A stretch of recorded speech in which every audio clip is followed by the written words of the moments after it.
चलो आज एक कहानी सुनते हैं। कहानी का नाम है सुनहरे हिरन। दो हिस्सों में बटा हुआ एक जंगल था। दोनों भागों में दो सुनहरे हिरन रहते थे। एक का नाम था वट हिरन और दूसरे का नाम था शाखा हिरन।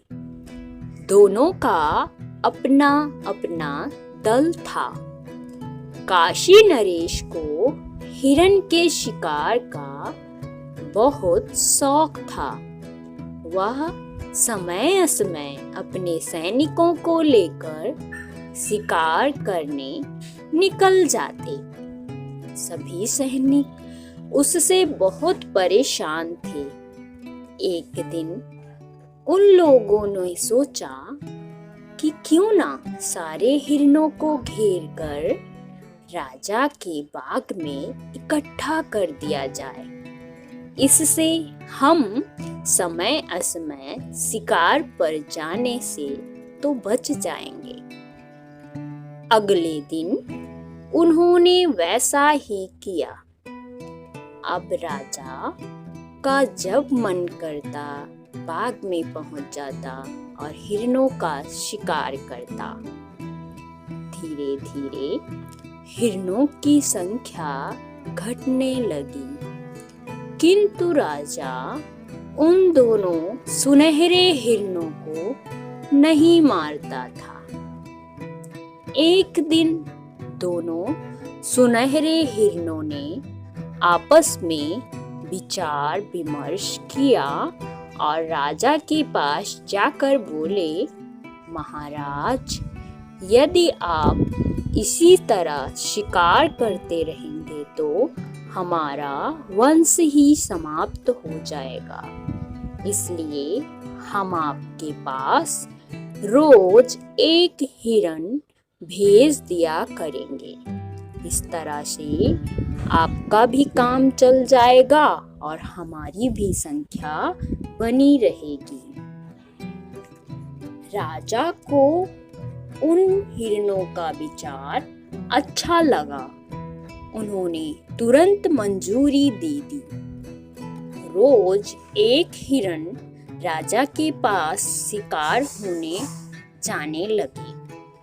एक दिन एक गर्भवती हिरनी की बारी आई। वह सुनहरे हिरणों के पास जाकर बोली, अगर मैं कुछ दिन और जीऊंगी तो एक हिरन और बढ़ जाएगा। इसलिए मेरी जगह किसी और को भेज दो। सुनहरे हिरन ने उसकी बात मान ली और उसकी जगह वह स्वयं चला गया। राजा ने सुनहरे हिरन को देखकर कहा, नहीं, मैं तुमको नहीं मार सकता। अपने स्थान पर किसी और हिरन को भेजो। सुनहरे हिरन ने विनती करते हुए कहा, महाराज, आज जिस हिरनी की बारी है वह गर्भवती है, इसलिए मजबूरी में मुझे आना पड़ा। आप मुझे मार डालिए और उस हिरनी को कुछ दिन के लिए अभय दान दे दीजिए। यह सुनकर राजा के मन को ठेस लगी। वह सोचने लगा कि जीवों की हत्या करना पाप है। फिर उसने उन सब हिरणों को आजाद कर दिया तथा उनके शिकार पर प्रतिबंध लगा दिया।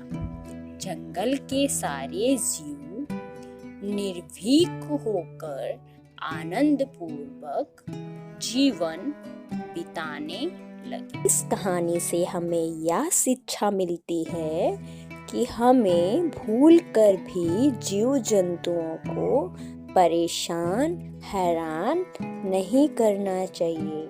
उनको भी जीवन जीने का उतना ही अधिकार है जितना कि हम मनुष्यों का है।